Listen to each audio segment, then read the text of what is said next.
آدھا گھنٹہ سے تسبیحات پڑھی ہے، تیسرا کلمہ آیت کریمہ اور لا منجا ولا منجا من اللہ الا الیہ پڑھی ہے۔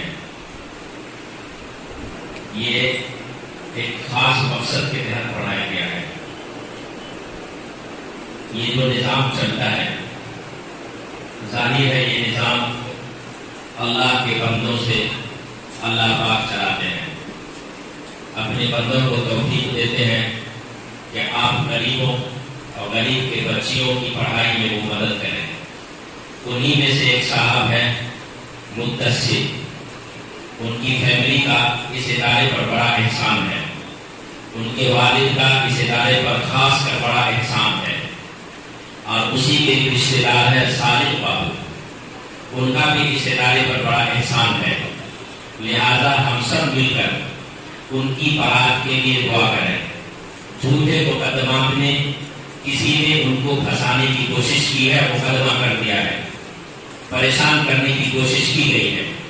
اللہ تعالیٰ ان کی پریشانی سے ان کو نجات دلائے، اللہ تعالیٰ اس کو ہر ایک قدم پہ نصرت و مدد عطا فرمائے۔ سب مل کر کے دعا کریں کہ اللہ تعالیٰ 28 تاریخ کو جو فیصلہ آنے والا ہے، اس فیصلے میں اللہ تعالیٰ پوری فیملی کے بھی پیغام کو خوشیاں عطا فرمائے، غموں سے غموں سے حفاظت فرمائے۔ اللہ تعالیٰ دین دنیا دونوں میں اس پوری فیملی کو ترقی اور تعالی عطا فرمائے۔ حضرت مولانا ہم سب کے استاد ہیں اور بزرگ ہیں اور پیر ہیں اس علاقے کے۔ حضرت مولانا دعا فرمائیں گے، ہم لوگ آمین کہیں گے، اللہ تعالیٰ ہمارے آمین کو قبول فرمائے۔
مدثر صاحب کو اور صالح بابو کو ان کے جھوٹے مقدمات سے انہیں بیدار بری فرما دے۔ یا رب العالمین، اس قسم کے جھوٹے مقدمات میں پورے ملک میں جتنے بھی مسلم نوجوان پھنسائے گئے ہیں، اللہ سب کی برات اور سب کی خلاصی کے لیے راستہ پیدا فرما دیجیے۔